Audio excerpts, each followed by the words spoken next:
Retrouvez Smart Bourse avec eToro, leader mondial des plateformes de trading social.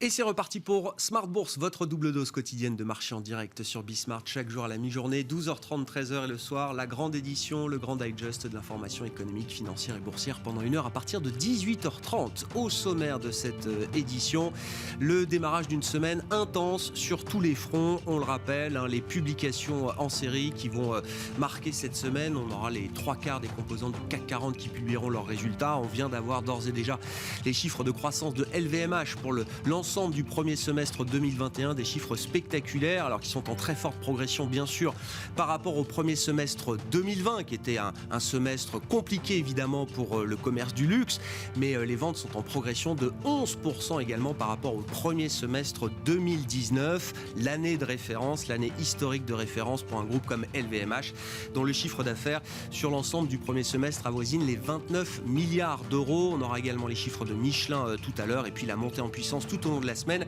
avec bien sûr de l'autre côté de l'Atlantique les grands groupes américains. On aura 200 sociétés du S&P 500 qui publieront cette semaine, à commencer par les GAFAM qui représentent un quart de la valorisation boursière du S&P 500. Ça commencera dès demain soir avec Apple, Microsoft ou encore Google. Semaine dense également sur le front macroéconomique avec les premières estimations de croissance pour le deuxième trimestre dans les grandes zones géographiques, États-Unis et zone euro notamment, et puis la réunion de la Fed qui ponctuera également cette semaine. Une réunion qui commencera demain pour 2 jours avec une conférence de presse à suivre demain soir de Jérôme Powell. En attendant, les marchés ont évolué sans grande conviction aujourd'hui. On a vu des mini-rotations au cours de cette séance qui se terminent légèrement positives pour le CAC 40 mais sans grand volume. On progresse de 0,15% à Paris ce soir. Vous aurez le résumé complet dans un instant avec Eva Ben Saadi depuis la salle de marché de Bourse Direct. Et puis dans le dernier quart d'heure de Smart Bourse ce soir, le quart d'heure thématique, on s'intéressera au thème de l'ESG, un thème très vaste, et on s'intéressera plus précisément aux agences de notation ESG. C'est le responsable de la recherche ESG de Société Générale CIB qui sera avec nous en plateau à partir de 19h15.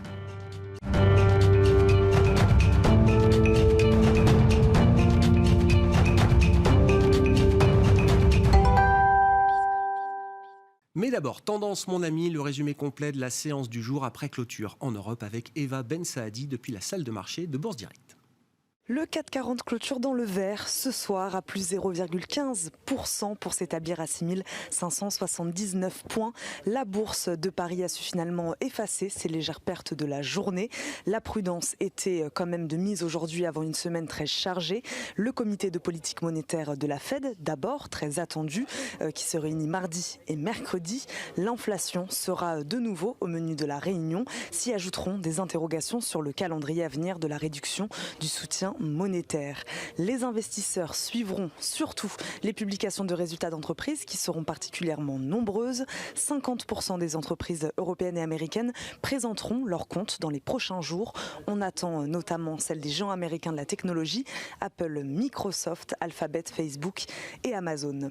L'agenda macroéconomique sera également riche, avec notamment la croissance économique au deuxième trimestre et les chiffres de l'inflation aux États-Unis et en zone euro. Aujourd'hui, on apprenait que le climat des affaires en Allemagne s'était dégradé, contrairement aux attentes. L'indice calculé par l'Institut IFO est tombé à 100,8 contre 101,7 en juin. Les économistes et analystes prévoyaient en moyenne une amélioration à 102,1. En France et du côté des valeurs, on a suivi Faurecia, largement en baisse aujourd'hui alors que le groupe publie pourtant au titre de ces 6 premiers mois de 2021 un résultat net de 146 millions d'euros. L'équipementier automobile affiche des ventes de 7,78 milliards d'euros, soit une hausse de 27,9%, des résultats toujours freinés par la crise des semi-conducteurs. On apprenait aussi aujourd'hui qu'ICAD relève ses objectifs 2021 à la faveur de résultats semestriels, je cite, très bien orientés. Le groupe immobilier vise désormais un cash flow net courant groupe et action 2021 en croissance d'environ 3%. Air Liquide qui indique avoir signé un contrat d'achat à long terme avec Total Énergie à travers sa filiale de fourniture d'électricité en Belgique pour une capacité totale de 15 MW d'énergie éolienne offshore en Belgique. La L'activité a rebondi plus fortement que prévu au premier semestre pour Thales. L'équipementier pour l'aérospatiale, la défense et la sécurité en a donc profité pour relever son objectif de chiffre d'affaires annuel. Le groupe vise désormais un CA 2021 compris entre 17,5 et 18 milliards d'euros. On a suivi aussi aujourd'hui Valeo.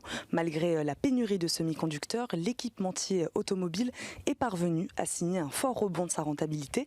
Lors du premier semestre de l'année, le groupe a dégagé un résultat net de 90 millions d'euros contre une perte de 1,21 milliard d'euros un an auparavant. Lagardère, lui, termine sa journée en baisse après une information du Monde selon laquelle le parquet national financier a ouvert en avril une information judiciaire pour biens sociaux d'achat de vote, de comptes inexacts et de diffusion d'informations fausses ou trompeuses. Lagardère conteste ces informations. Enfin, Stellantis qui a annoncé la signature d'une facilité de crédit syndiqué renouvelable de 12 milliards d'euros. Demain, les investisseurs regarderont l'indice de confiance des consommateurs aux États-Unis. Eva Ben Saadi qui nous accompagne en fil rouge tout au long de la journée sur Bismart depuis la salle de marché de Bourse Direct.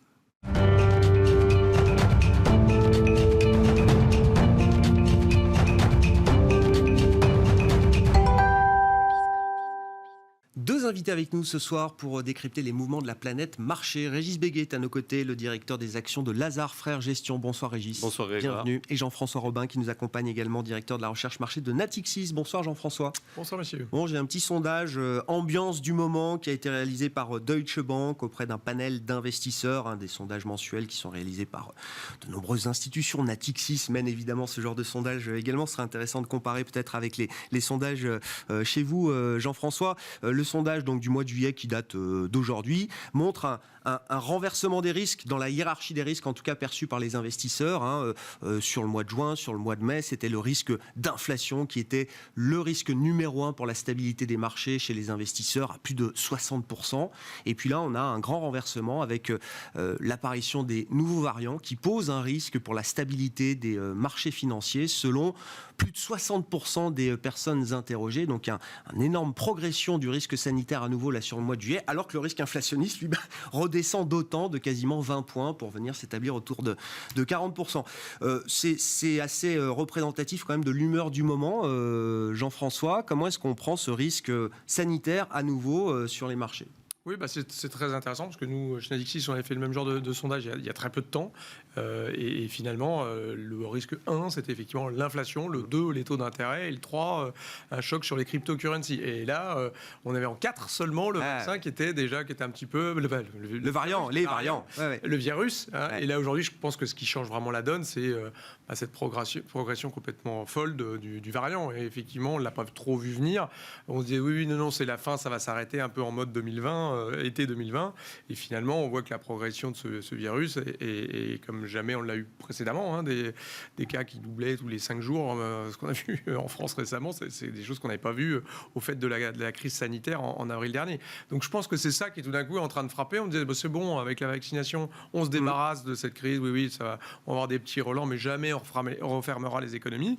Ce qu'on voit beaucoup en Asie, on en parlera peut-être, mais qu'on commence un petit peu voir en Europe, où finalement, ce qui se passe en Catalogne, en Grèce, où petit à petit on referme un certain nombre de segments de l'économie, ça redevient possible d'envisager un petit coup d'arrêt aux économies au moment où on disait, bon, c'est bon, on en sort tous, et en plus avec la vaccination, c'est une sortie durable de la crise du Covid. Ce qu'on voit là, c'est que ça valide quand même que cette crise du Covid, elle n'est pas terminée, et qu'on en a pour 2022 encore.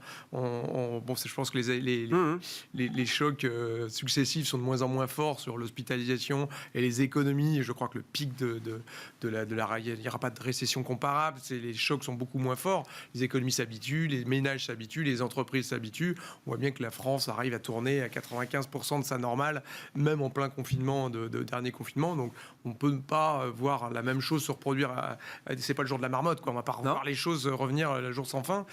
Mais quand même, ça me semble assez logique que ça revienne au premier plan. C'est ce qu'on voit aux États-Unis, c'est ce qu'on voit en Europe, c'est ce qu'on voit de plus en plus en Asie. Cette petite inquiétude qui fait que y a des pays qui se referment, qui ne sont pas vaccinés. Et tous ceux qui ne seront pas vaccinés vont devoir refermer plus que ceux qui seront vaccinés. Oui. D'accord, parce que voilà, je voulais qu'on comprenne bien quand même le raisonnement du marché et des investisseurs, sachant qu'on atteint quand même aux États-Unis, en Europe, dans les pays développés, des taux de vaccination qui apparaissent relativement décents. En tout cas, par rapport aux anticipations qu'on pouvait avoir il y a encore quelques mois, on est à 50-55% de vaccination dans ces zones-là. C'est différent en Asie, évidemment, Jean-François, mais avec une déconnexion très forte quand même entre les cas positifs exponentiels, certes, mais des hospitalisations et puis surtout un nombre de décès qui reste très très faible. Le ratio décès, nombre de nouveaux cas est quand même très très faible aujourd'hui. Et pourtant, c'est un stress de marché. Alors, ce qui change beaucoup, en fait, on se disait qu'à 70-80% de vaccination, on était peinard. Là, avec ce variant très très très virulent, avec des taux de reproduction très inquiétants, il suffit qu'il y ait 5-10% de la population qui ne soit pas vaccinée, mais qui se le transmettent à des populations toujours fragiles. Alors, regardez, en France, il y a 5 millions de personnes qui sont fragiles, obèses ou personnes âgées qui ne sont pas vaccinées. Il suffit de le petit pourcentage de ces personnes-là pour... Et les 6 000 hydréas qu'on a toujours sont saturés très vite. Mais ça vient quand même se mettre sur un moment de réflexion. Typiquement, c'est le cas aux États-Unis, où en fait, on voit bien que ça plafonne autour de 70%. Ils ont un peu du mal. Plafond de verre, tous les États américains, tous les États les plus populaires, ça suit très fortement la carte comme partout dans le monde. Il y a une corrélation très forte entre le degré d'éducation et le degré de vaccination. Et aux États-Unis, on voit bien que tous les États les moins développés, si on peut dire, les États sont moins vaccinés. Et on voit ce problème-là qui vient se greffer sur moment de réflexion sur les États-Unis, qui était de se dire, de toute façon, le pic de croissance, il est sans doute derrière nous. Aux États-Unis, c'est sans doute le pic de croissance derrière nous. La Fed, en plus, va sans doute retirer un petit peu sa politique monétaire. On a du mal à avoir une politique budgétaire très... On ne sait pas trop où ça va, cette histoire de plan d'infrastructure. On nous en parle depuis 2 ans. On ne l'a toujours pas.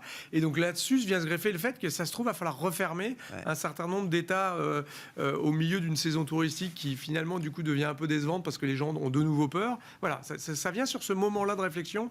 Est-ce que déjà, c'était pas en train de ralentir, mais est-ce qu'on ne va pas encore plus ralentir au T4 alors que ça devait être l'explosion, les retours des années 30, les années folles? Non, ça, on oublie. Là. Les années folles, les boîtes de nuit, on croise les doigts, mais ça va peut-être être un peu compliqué, quoi.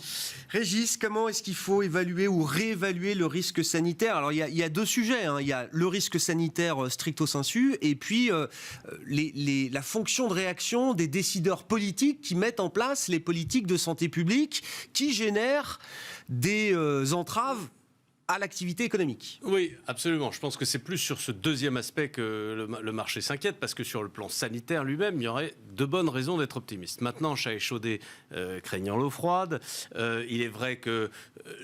depuis 1 an, mettons, à chaque fois qu'on a fait des prévisions un peu optimistes en matière de fermeture des économies, elles ont été battues en brèche parce que les économies se sont refermées, qu'il y ait danger réel ou supposé.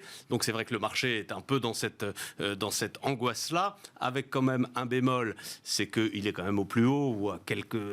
pouillème de ses plus hauts, donc en réalité il a beaucoup changé dans sa structure, on y reviendra je pense, il a beaucoup changé dans sa structure de performance, mais tout en gardant un niveau moyen général très élevé. Et c'est vrai que ce qu'on appelait les go-out trades, c'est-à-dire les valeurs qui étaient sensibles à la réouverture des économies, ont beaucoup rebaissé pour un certain nombre d'entre elles, tandis que les valeurs d'enfermement, stay at home, voilà, on à nouveau connaît de nouveaux sommets. Donc c'est vrai que le marché s'est mis dans cette crispation qui est révélée par effectivement, on le disait, des fermetures ponctuelles ou partielles en Espagne, en Grèce, un petit peu partout. Maintenant, et puis bien entendu dans les pays où il y a peu de vaccination, en Asie et dans les pays qui avaient des stratégies folles de zéro Covid comme l'Australie, là carrément, ils sont enfermés, non vaccinés. Bon, on ne sait pas très bien où ça va.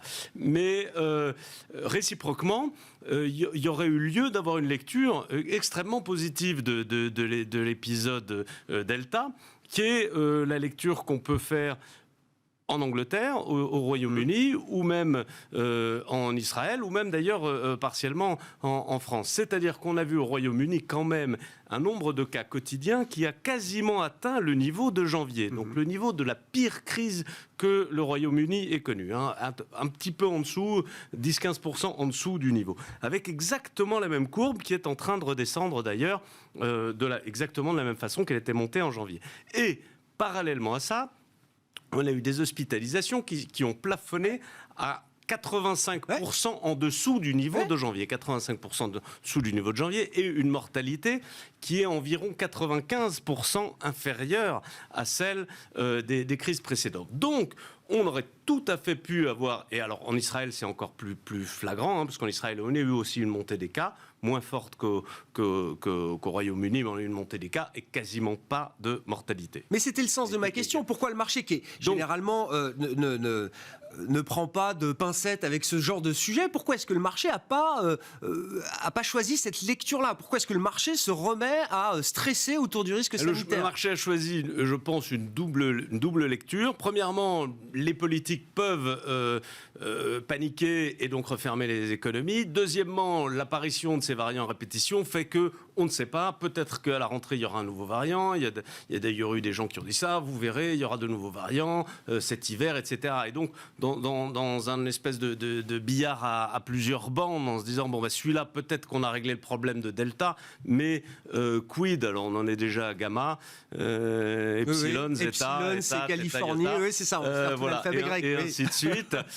Et donc, voilà, le marché s'est dit, bon, bah, finalement, on n'en sortira jamais. C'est la spirale des variants, quoi. Parallèlement, on a eu aussi le discours des banques centrales, en particulier de la Banque centrale européenne, qui a été je lâche les chevaux, ad vitam aeternam, pour très très longtemps, et même si l'inflation revient, je continue de lâcher les chevaux, et même si j'ai de perspectives d'inflation qui reviennent à plusieurs années, c'est pas grave, je continue de lâcher. Et donc des banques centrales trop accommodables, ça inquiète le marché maintenant? C'est nouveau ça? Ça n'a pas inquiété le marché, mais ça a donné de la... très fortement à nouveau les valorisations des stay-at-home, des GAFAM, etc. Et à nouveau abaisser fortement la valorisation du secteur bancaire. Donc ça renforce le narratif du stress sanitaire. Ça renforce le narratif de je crée du déficit budgétaire, je ferme l'économie, je me refinance auprès de la Banque centrale qui crée de la monnaie. Et on n'en sort pas. Et voilà. Et donc ça participe aussi, si vous voulez, il y a un aspect sanitaire et puis un aspect économique derrière qui est très fortement alimenté par le discours de la Banque centrale. Qui va plus souffrir économiquement parlant de cette vague Delta? Jean-François, vous parliez tout à l'heure des pays asiatiques. Eux, pour l'instant, ils n'ont pas le choix. La grille de lecture, elle est malheureusement très simple. C'est-à-dire qu'elle est vraiment en fonction de votre degré de vaccination. Donc les moins vaccinés sont ceux qui vont le plus souffrir de cette Xème vague en fonction de qui l'a subi avant. Et de ce point de vue-là, on ne peut pas ne pas être inquiet de ce qui se passe typiquement en Afrique, qui avait été très peu touchée par le premier Covid, entre guillemets. Et là, c'est pas du tout la même chose. C'est là où on s'aperçoit quand même de la virulence de ce Delta et que des pays comme le Nigeria, 220 millions d'habitants, vaccinés à 1%, ça va être compliqué de ne pas refermer ces économies. On sait bien que le Covid augmente les inégalités, ne fait que entre hommes et femmes, entre pays, dans les segments qui sont les plus touchés, etc. Donc ça va être assez compliqué. Et après, c'est vrai que l'Asie, on disait un peu l'Asie, c'est le bon élève, le tracing, zéro, on disait la Corée du Sud, magnifique, l'Australie, ils sont bien disciplinés. Zéro Covid, la stratégie, c'est ça qu'il faut faire, allez-y, regardez, on est nuls, on aurait dû faire ça. Bon, en fait, l'Asie, on va commencer à pouvoir dire, l'Asie, les premiers rentrés dans la crise du Covid, les derniers en sortir. Parce que c'est des pays qui ne sont pas du tout vaccinés, à l'exception, quand même très notable, de la Chine. On est à 1,5 milliard de personnes vaccinées, donc ils nous ont rattrapés. Avec l'efficacité qu'on leur connaît militaire, c'est l'État autocratique dans toute sa splendeur. Donc on peut vacciner à marche forcée de ce point de vue-là. Cela étant, il y a toujours des inquiétudes sur l'efficacité relative du vaccin par rapport à ce qu'on connaît. Manifestement, le vaccin chinois est un peu moins effectif que Pfizer et Moderna typiquement. Mais voilà, on a quand même des pays comme l'Asie. Nous, typiquement, un pays comme la Thaïlande, on était déjà très négatif typiquement sur un pays comme la Thaïlande. Quasiment 20% du PIB dépend du tourisme. Vaccinés, très peu vaccinés, finalement, nous, on est en train de réviser à moins de 2% la croissance de la Thaïlande. L'Inde, on était, alors le FMI qui était à 11 ou 12%, nous, on était à 7%, on ne change pas grand-chose, parce que finalement, l'Inde, grosso modo, il y a un effet un peu base et de rebond qui est là, mais tout le reste de l'Asie, hors Inde et Chine, on est en train de réviser tout à la baisse, en fait. C'est des pays qui ne vont pas pouvoir se rouvrir, des pays comme Taïwan, ils ont 0 vaccin, ils dépendent des dons japonais, européens et américains pour leurs vaccins. Les Chinois leur en donnent pas. On est dans la négo géopolitique. C'est quand même un échec de politique vaccinale qui est terrible, alors qu'on disait que c'était les pays les mieux organisés du monde face au Covid. Et là, c'est un retournement de la table. Et au regard des interactions qui existent toujours quand même dans le monde globalisé dans lequel on vit, quel type de retour de flamme il faut attendre justement si l'Asie se referme? Est-ce qu'on va allonger l'horizon de temps des problèmes des chaînes de production, par exemple? Alors probablement que ça va pas aider. Typiquement, les ports on voyait les ports chinois qui avaient été bloqués par le variant. Ils avaient essayé de fermer un petit peu, de mettre tout le monde en quarantaine, des bateaux, etc. Donc ça compliquait et ça a remis une couche au problème des containers et des chaînes de valeur et des chaînes de production qui peinaient un petit peu. C'est sûr que ça ne va pas aider. Néanmoins, ce qu'il faut quand même garder en tête, c'est que l'Asie, dans la chaîne de valeur, de chaîne de production mondiale, c'est plutôt des pays sur les biens. Or, on a vu qu'au pire de la crise 2020, les masques, les blouses ont fini par arriver, que les containers circulaient et que finalement la Chine s'en est très bien sortie parce que le commerce de biens s'est très bien sorti. Cette année, on attend, nous, le commerce mondial en hausse de 8,5%. C'est des trucs qu'on n'a pas vus depuis les années 70. Donc, ça va quand même, si ça se tient comme on le pense, malgré le variant, et que le commerce mondial se tient très bien, que les États-Unis vont pas devoir refermer, que l'Europe va pas devoir refermer, que la Chine va toujours faire ses 7-8% de croissance, que l'Europe va être à 4,5%, les États-Unis à 7%. Cet environnement global, il est quand même très porteur pour les pays émergents, y compris ma Thaïlande, Corée du Sud, Taïwan, Singapour, sans parler des semi-conducteurs que tout le monde recherche comme à tout prix, on va dire. Tout ça, c'est quand même assez favorable aux pays d'Asie. Donc, cela étant dit, ça reste pour la croissance mondiale moins impactant. D'accord. Pour ces pays-là, quand même, bien sûr. la Thaïlande, c'est 20% de touristes, elle les aura pas, quoi. Ouais. Bon, comment on lit le changement de dynamique, vous l'avez dit d'un mot, Régis, mais des marchés et du marché action notamment depuis 2 mois, le stay at home qui revient sur le devant de la scène, avec, il va falloir en parler quand même, le niveau des taux d'intérêt. Est-ce que le stress sanitaire, le variant Delta et les prochains suffisent à expliquer ce changement de régime de marché quand même qui a été rapide et le changement de régime important. a été extrêmement brutal. Ouais. Il correspondait aussi à de longs mois du régime précédent qui avait démarré donc le 9 novembre 2020 avec les premiers résultats de Pfizer, qui avait qui a connu quelques allers-retours, etc., mais enfin qui était quand même un trend relativement stable jusqu'à la mi-juin où brusquement... Donc le thème reflationniste, on va dire, qui prédominait pour... go out, c'est etc., back to work, divers noms. Oui, le marketing passe par là et permet de caractériser effectivement cette séquence. Reflation, etc.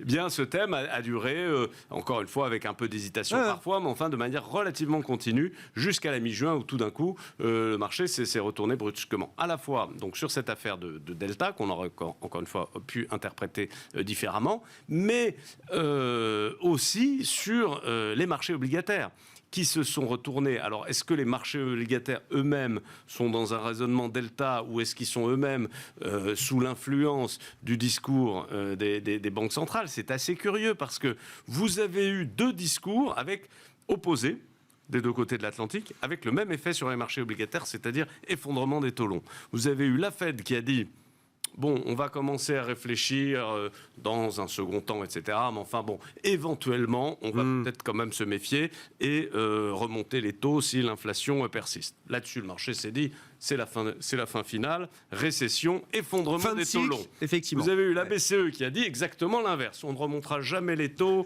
même s'il y a de l'inflation, à 2 ans, etc. On ne remontera pas les taux. Effondrement des taux longs puisque la Fed ne va pas remonter, puisque la BCE ne va pas remonter les taux.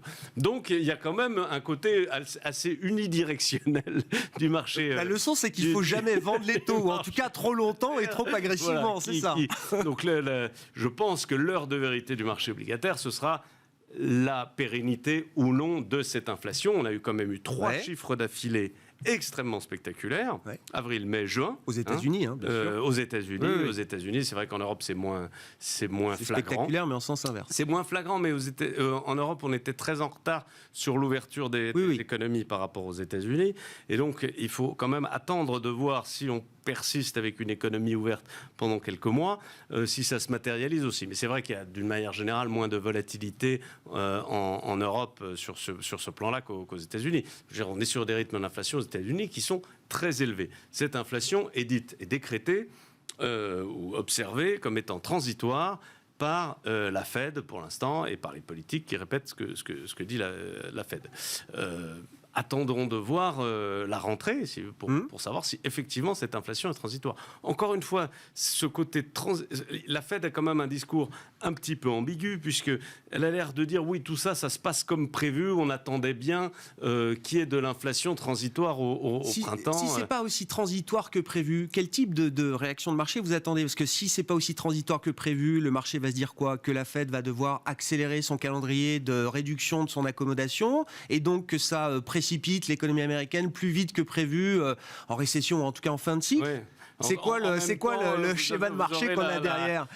Il faut voir ce qui se passe sur le plan des salaires. Sur le plan des salaires, ça se tend gentiment. Ce qui fera l'inflation, là où le marché effectivement est hésitant, c'est que l'inflation, soit vous avez la boucle prix-salaire, et là, vous avez quelque chose qui ressemble à de l'inflation, soit vous avez juste l'augmentation des prix. Si vous avez juste l'augmentation des prix, les salaires ne suivent pas, à ce moment-là, c'est récessif, et c'est la réaction inverse du marché, c'est-à-dire effectivement baisse des taux longs. C'est là toute l'ambiguïté, je dirais, de la réaction du marché.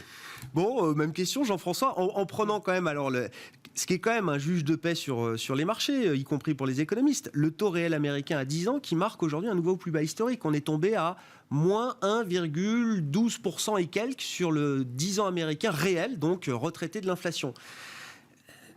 Un signal très encourageant sur la croissance américaine de demain. Oui, et puis c'est vrai que le marché ne joue pas du tout, justement, on parlait du reflation trade, joue pas du tout ça.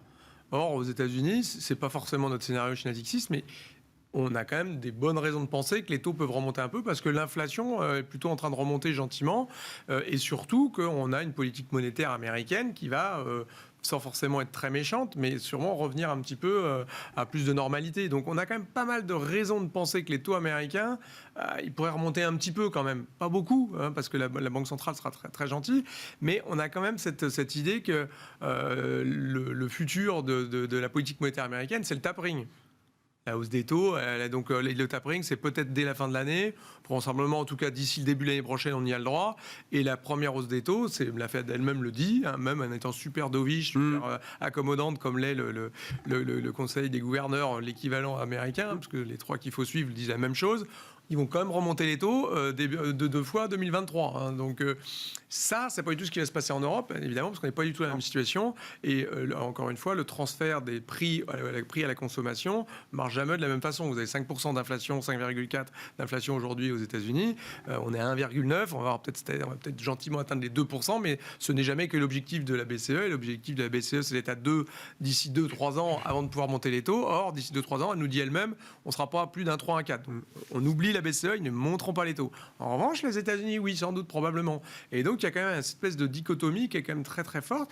Et surtout, ce qui se passe aux États-Unis, ce qu'il faut suivre, et c'est ça, je pense, peut-être un suspense de cette semaine, pour moi, qui est pas complètement dans le calendrier, mais d'ici la rentrée, c'est qu'on ait potentiellement ce plan d'infrastructure et ce plan famille, je l'appelle comme ça, mais on a potentiellement 4,5 trillions qui peut être voté par On oublie ça, les 4,5 trillions, non? Non, c'est une reconciliation. Donc, s'ils veulent faire tout passer d'un coup, ils peuvent faire passer la grosse Bertha d'un coup, de faire le 1,1 à l'automne d'infrastructure et des 3,2, 3,5. Donc, on n'est pas loin des 4 trillions de nouveaux qui arrivent. Et alors là, ça justifie complètement que la Fed retire un petit peu, parce que là, on se retrouve à un truc très classique de policy mix qui se rebalance. C'est-à-dire que théoriquement, quand la politique budgétaire était très active, la politique monétaire était moins. Ce qu'on a vu dans la crise. Ce scénario un peu idéal, vous dites, il ne faut pas l'oublier trop vite. Je crois qu'il ne faut pas oublier cette possibilité, parce que derrière ça, il y a quoi ? Il y a le fait qu'il faut le refinancer, notamment. Or, si la Fed fait du tapering, on perd le principal acheteur de taux d'intérêt américains, enfin de bonds, d'obligations américaines du monde. Si vous avez énormément d'émissions en plus pour financer, il va falloir trouver des acheteurs potentiels à ça. Voilà, il va falloir que les Européens se remettent, du coup, à aller mettre leur épargne aux États-Unis.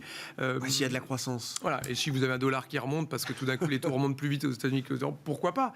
Mais ça reste quand même un scénario qu'on n'a pas du tout dans le marché aujourd'hui. Le marché aujourd'hui, c'est tous les taux baissent parce qu'on croit les côtés récession, et que si la Fed remonte un peu les taux, en fait, ça veut dire qu'on peut enlever de la prime inflation sur le long terme, et donc on a ce fameux aplatissement, ce bear flattening de la courbe.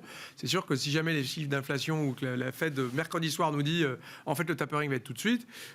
Voilà, il faut surtout pas être acheteur de 2 ans, 3 ans, 5 ans de la courbe américaine. Là, ça va mal se passer. Ce que je comprends, Jérôme Powell, qui est assez sensible quand même à la situation sanitaire. Hein, c'est quand même dans son discours quelque chose qui revient.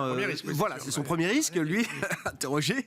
Non, mais le risque le risque, c'est plutôt quand même de voir la Fed décaler ou signaler un décalage un peu encore dans le temps du début du tapering. Alors moi, je crois pas. Non, enfin, attendez, je pense qu'il va être le central, c'est qu'il reste cohérent avec lui-même en disant attendez, il y a le risque du variant 1 et 2. Je vous rappelle toujours qu'il y a 7 millions de personnes qui sont encore sans emploi aux États-Unis, qu'ils sont pas du tout revenus, notamment les minorités, on n'en a pas du tout profité. Oui, donc ça renforce. Il y a toute raison de penser que c'est transitoire à nos vues, parce que regardez, le prix du bois retombe, le prix du cuivre retombe, les semi-conducteurs, tout le monde nous dit que ça se normalise au T3, T4, donc tout ça nous semble temporaire.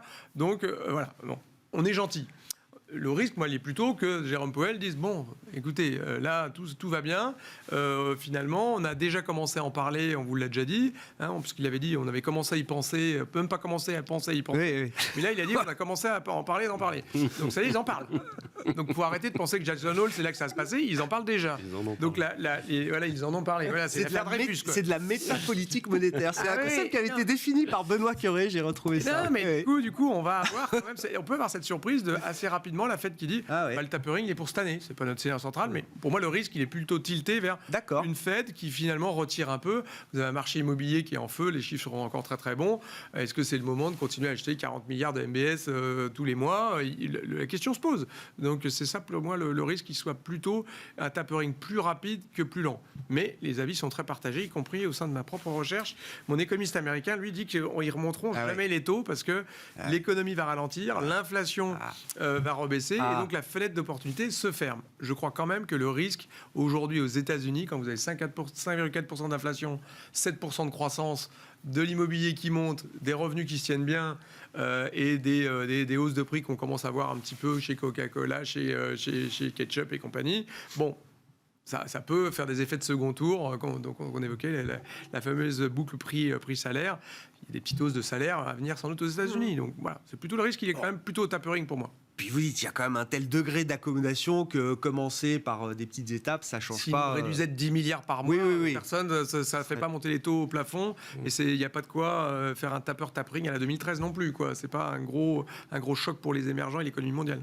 Régis, les entreprises, c'est la semaine à ne pas rater sur le front des publications d'entreprises. Il y en aura pour tous les goûts, de la croissance avec la tech, le luxe. Là, on a vu LVMH ce soir. Il y aura les mines aussi, les banques qui vont publier.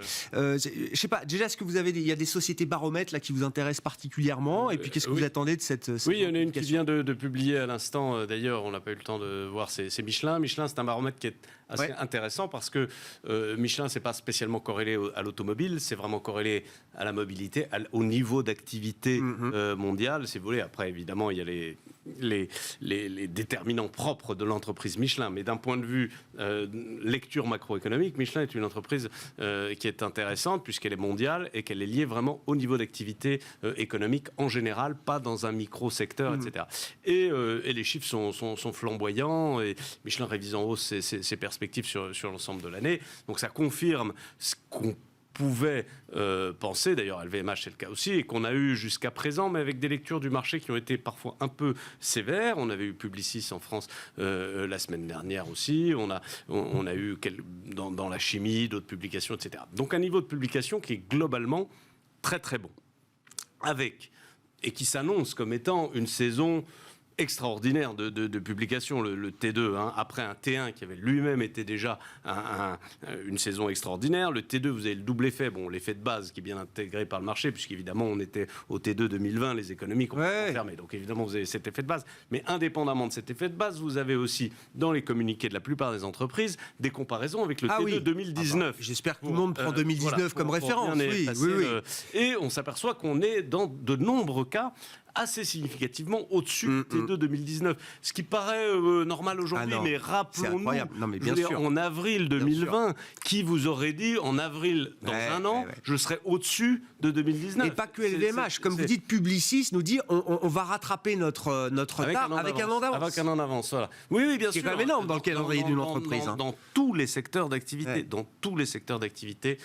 c'est le cas pratiquement. Par contre, vous commencez à voir effectivement dans les biens de consommation, en particulier l'agroalimentaire, une plus grande difficulté à répercuter les hausses de coûts matières.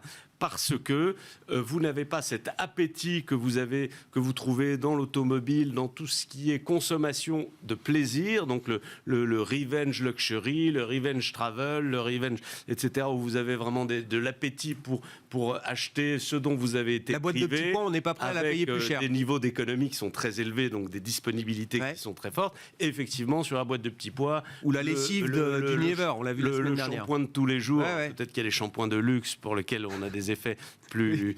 L'Oréal publie cette semaine, c'est ça que vous voulez dire. L'Oréal aura aussi probablement de très bons chiffres également. Mais c'est vrai que sur les biens de consommation courante, en particulier dans l'agroalimentaire, où vous avez eu des inflations qui ont été très très fortes, vous avez une inflation des coûts matières qui est très très forte, c'est un petit peu plus difficile de répercuter sur le consommateur final et par conséquent, le marché se stresse un petit peu, commence à stresser un petit peu sur le niveau des marges. Non pas qu'elles soient déjà attaqué, mais le discours des entreprises est un peu prudent, est hésitant sur sa capacité dans les trimestres à venir, les 2 trimestres à venir, à repasser cette hausse des prix cette hausse des coûts matières, sur le prix final. Cette hausse des coûts matières qui ne se dément pas, qui vient par ailleurs... Alors, il y a eu là aussi sur les matières premières un petit fléchissement qui était lié à ces inquiétudes Delta, etc. Mais finalement, elles sont beaucoup reparties à la hausse. Le pétrole en particulier, qui avait fait un tout petit... retrouve ses plus hauts. Vous avez des phénomènes un peu ponctuels qui sont liés. Vous avez une vague de froid au Brésil actuellement qui a provoqué une très très forte hausse des prix du café. Le prix du café a pris 20%. Bon, c'est indépendant de ce qui se passe sur le plan du PIB, sur le plan du Covid, etc. Mais bon, vous avez des petits phénomènes comme ça. Ce qu'on évoquait tout à l'heure, c'est-à-dire les inquiétudes sur le commerce mondial qui reste un petit peu difficile. Vous avez toujours ces pénuries de semi-conducteurs dont on sait qu'elles vont se prolonger maintenant. Enfin, c'est en tout cas un avis unanime qu'elles se prolongeront dans une partie de l'année 2022, plus les aspects géopolitiques, etc. Tout ça, ça fait quand même des tensions sur les prix. Jusqu'à présent, le marché était dans cette idée qu'il n'y avait pas de problème, on pouvait répercuter cette hausse de prix sur le consommateur final. On est un petit peu à un point d'hésitation de ce point de vue-là. Et donc, toutes les boîtes qui ont pas trop de pricing power, c'est un petit peu... Est-ce que ça devient, là, ce pricing power, comme vous dites, Régis, est-ce que ça devient une ligne de démarcation en termes de gestion aujourd'hui importante, plus que défensive, cyclique, value, croissance? Très clairement. Ouais. C'est vraiment là que va se faire le distinguo, c'est-à-dire que les entreprises qui ont aujourd'hui des marges brutes qui sont élevées, ce qui signifie qu'elles ont une capacité à avoir une valeur ajoutée dans leurs produits, ou en tout cas un marketing suffisamment fort pour avoir une forte démultiplication de leurs coûts matières sur le prix final. Ces entreprises-là, aujourd'hui, sont mieux positionnées très clairement que les entreprises qui ont des marges brutes faibles. Bon, sur les résultats d'un point de vue un peu général, global, Jean-François, est-ce que oui, le sujet des marges, là, ça va déjà être un sujet d'inquiétude, de stress pour le marché, ou est-ce qu'il y a quand même une demande tellement explosive dans tous les secteurs avec les effets de revanche que les volumes sont là pour de toute façon maintenir les niveaux de marge? C'est une bonne quand même, grille de lecture des gagnants et des perdants aujourd'hui, vu qu'il y a effectivement cette inflation des coûts de production, ce qui est très intéressant, c'est de regarder ce qui se passe là aussi entre les différentes zones. Finalement, vous avez des coûts de production qui sont en hausse de 9% en Chine, et l'inflation en Chine, elle est à 2% des prix. Donc les boîtes chinoises, typiquement, elles sont assez proches de ce qui se passe en Europe, c'est-à-dire où on a 1,9% d'inflation aujourd'hui, alors que les coûts des matières premières... Donc elles prennent ça sur leur marge? Oui, ce qu'on voit bien, c'est qu'il y a des comportements de marge entre les États-Unis, l'Europe, les États-Unis et l'Asie qui est totalement différente. Et on voit bien que les États-Unis... Pourquoi? Parce que finalement, c'est assez simple. Les États-Unis sont un pays qui est 2 fois moins ouvert que l'Europe, et encore moins la Chine qui dépend encore plus de ses exportations. Donc on voit bien que les boîtes chinoises répercutent très très peu leur hausse des coûts sur leur prix de vente, parce que elles sont plutôt dans des produits à marge assez basse. Typiquement, on est monté dans la chaîne de valeur ajoutée, mais pas tant que ça.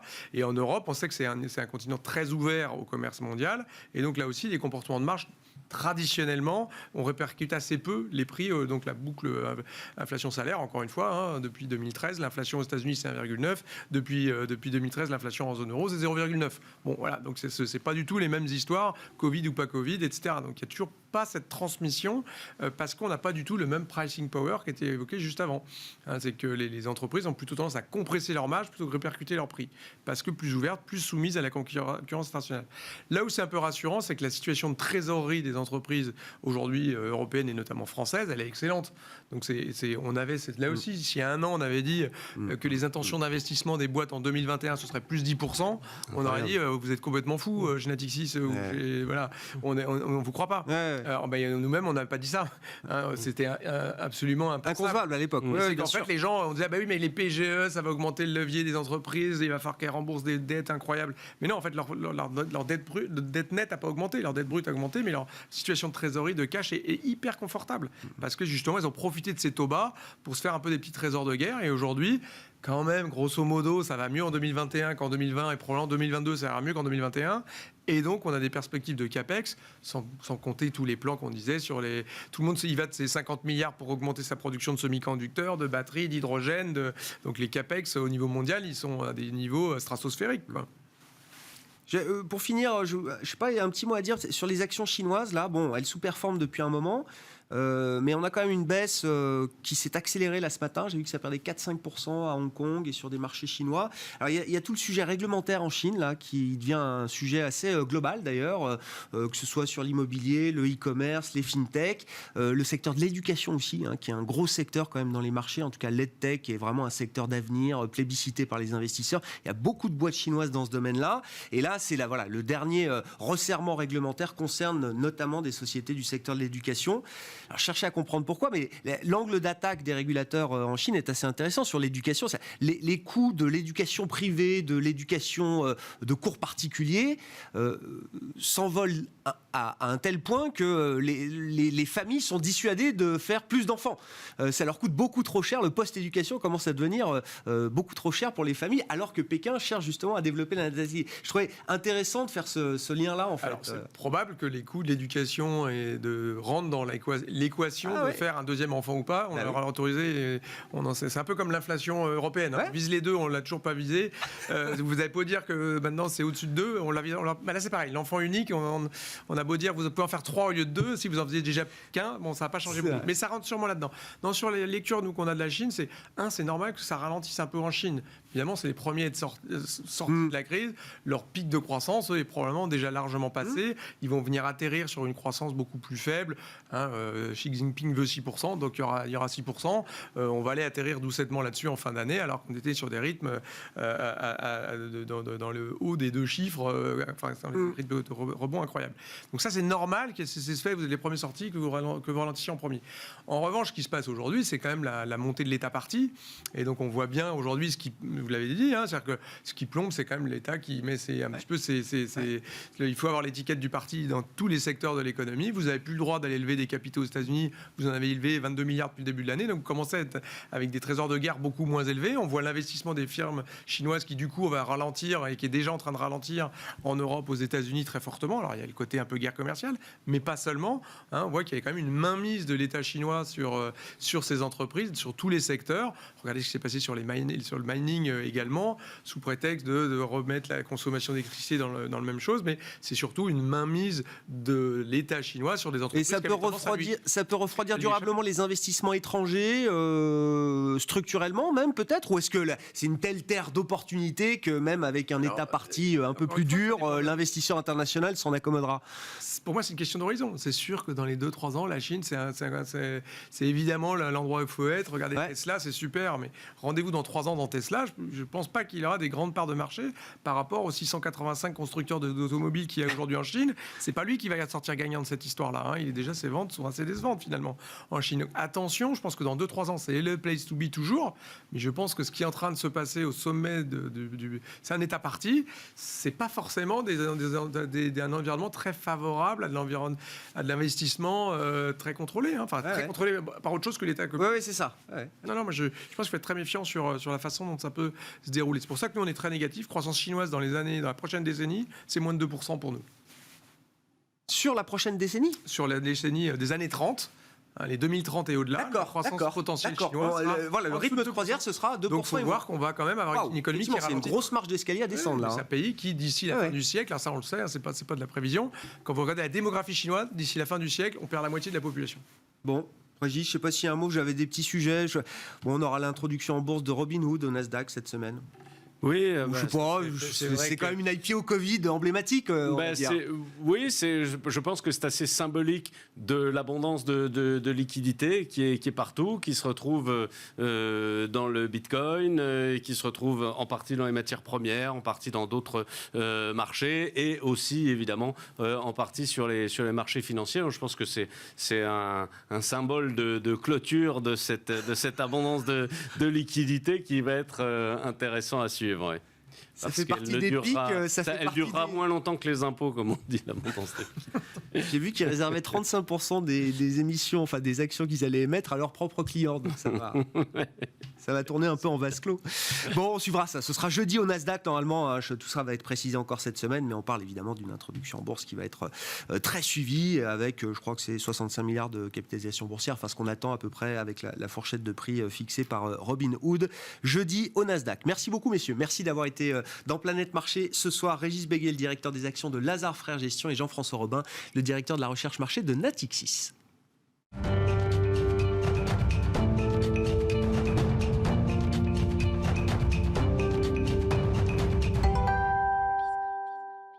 Le dernier quart d'heure de Smart Bourse, chaque soir, c'est le quart d'heure thématique, marché à thème, consacré ce soir alors à l'univers ESG et plus précisément au secteur, au mode de fonctionnement des agences de notation ESG. On en parle avec un spécialiste de la recherche ESG, le responsable de la recherche ESG de Société Générale CIB qui était à mes côtés en plateau, Yannick Waknin. Bonsoir Yannick, bienvenue. Bonsoir. Merci d'être là. Oh, félicitations, je me permets parce que vous avez reçu un prix, c'est toujours important, les prix dans vos métiers, vous avez été récompensé. Alors c'est Environmental Finance, c'est ça, qui vous a décerné le prix de meilleure équipe de recherche ESG.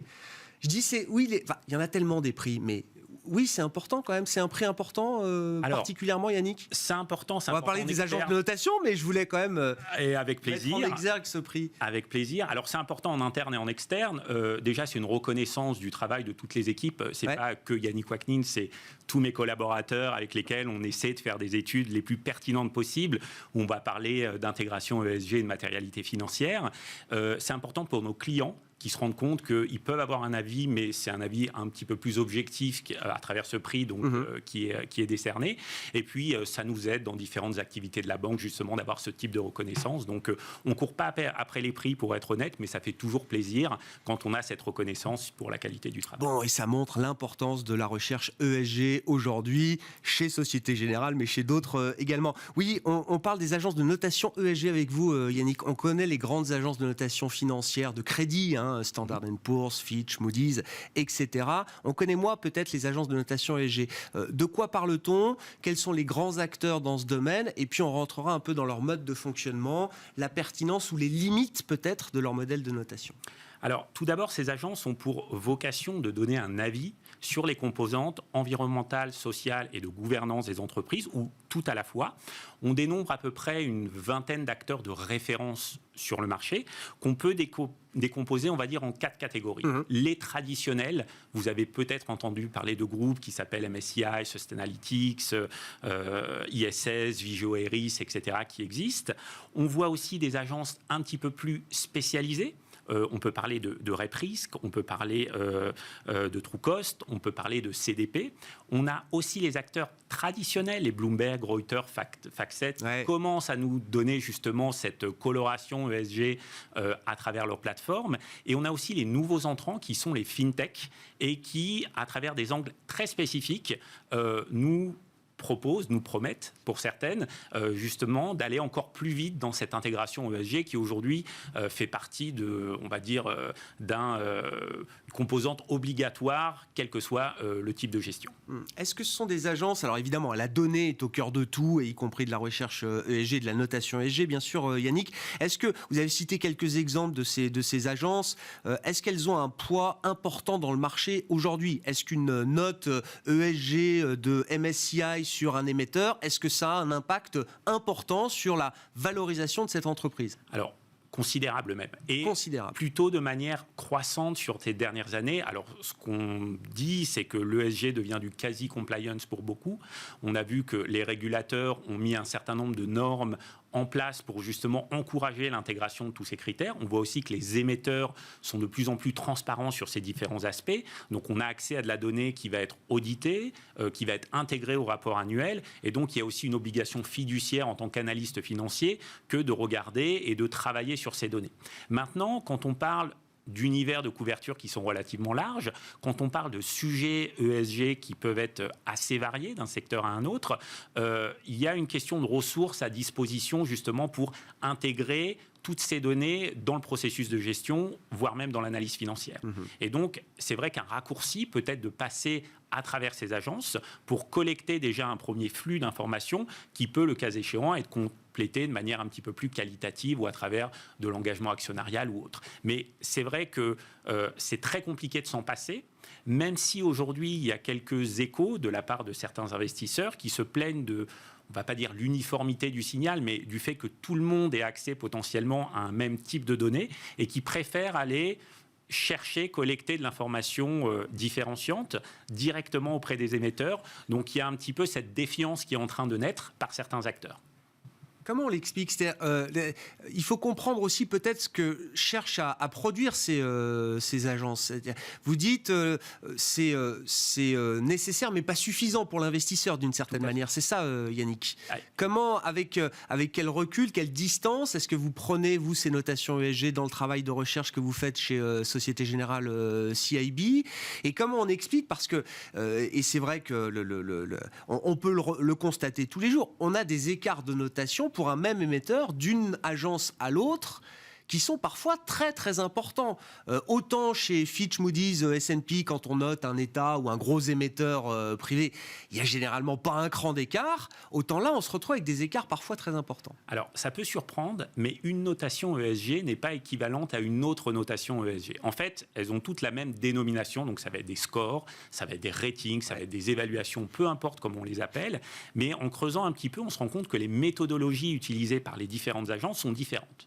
Certaines vont vouloir capter de l'alpha, certains vont vouloir réduire du risque, certains vont se vouloir donc capter de l'alpha, on va chercher de la surperformance par rapport au marché, et d'autres vont préférer diminuer le risque de défaut ou de controverse, etc. Exactement. D'où l'importance pour les utilisateurs de ces agences de bien comprendre d'une part la méthodologie et s'assurer qu'elle est en adéquation avec ce qui est recherché au niveau de la gestion ou au niveau de l'analyse. Et quand on regarde un petit peu les écarts, il y a une très bonne étude qui est parue il y a un peu plus d'un an par le MIT, et donc qui montre justement les écarts de rating sur un certain nombre de valeurs en comparant les notations de toutes ces agences qui ont un petit peu pignon sur rue. Alors, ça ne veut pas dire qu'une notation est moins bonne ou meilleure que l'autre, ça veut juste dire elle ne capte pas le même signal avec des méthodologies différentes, et il faut être sûr en tant qu'utilisateur qu'on est bien aligné avec ces signaux qu'on achète à travers ces différentes agences. On avait parlé avec vous à l'occasion d'un entretien précédent des biais culturels qui peuvent exister d'une zone à l'autre. C'est vrai que les critères ESG n'ont pas tous le même poids, qu'on soit aux États-Unis ou en Europe ou dans des pays asiatiques ou émergents. C'est la même idée avec les données qui sont fournies par ces agences de notation. Alors, les agences se veulent le plus exhaustif possible. Donc, elles vont collecter par valeur entre, on va dire, 100, 150 jusqu'à 500, 600 indicateurs, mais pas avec le même taux de transparence ou de disponibilité, etc., ce qui peut rendre le signal un petit peu complexe, sachant que deux sociétés ayant la même notation, le sous-jacent peut potentiellement être différent. Et donc ça, il faut en avoir conscience en tant qu'utilisateur. Après, il y a effectivement les biais en fonction de la localisation de telle ou telle agence. Est-ce que c'est plutôt anglo-saxon? Est-ce que c'est plutôt d'une autre région? On constatera d'ailleurs qu'il y a assez peu d'agences de notation européennes. Ouais. C'est un vrai sujet, ça? Ça peut le devenir. Ouais. Ça peut le devenir. C'est une question de souveraineté? Je suis désolé, hein, mais Alors, c'est... non, mais c'est des... Tout devient un sujet de souveraineté aujourd'hui. Est-ce que la notation ESG en est un également ? Alors, ça pourrait le devenir. Nous, ce qu'il est important de vérifier, c'est qu'il y ait éventuellement des approches un peu différenciées par zone, parce que la maturité et la réglementation est différente.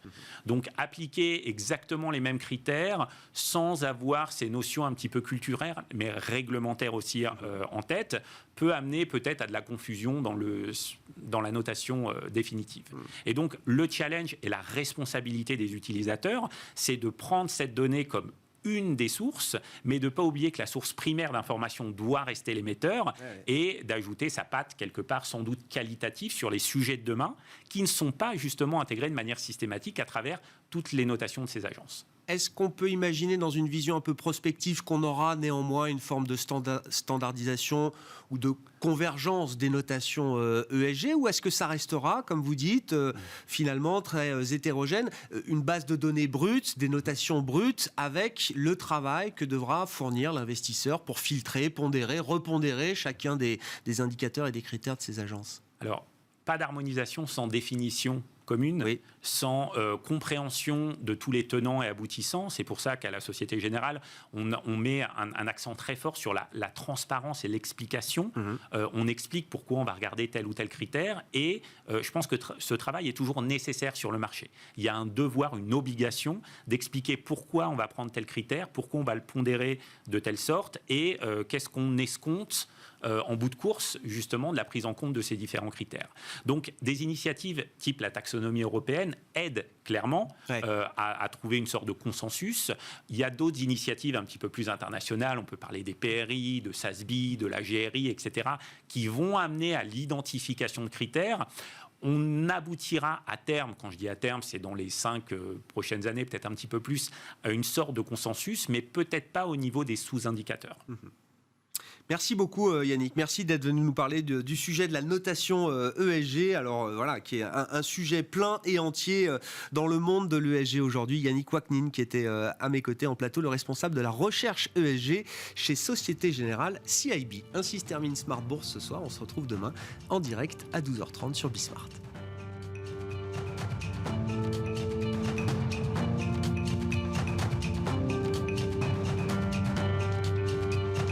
C'était Smart Bourse avec eToro, leader mondial des plateformes de trading social.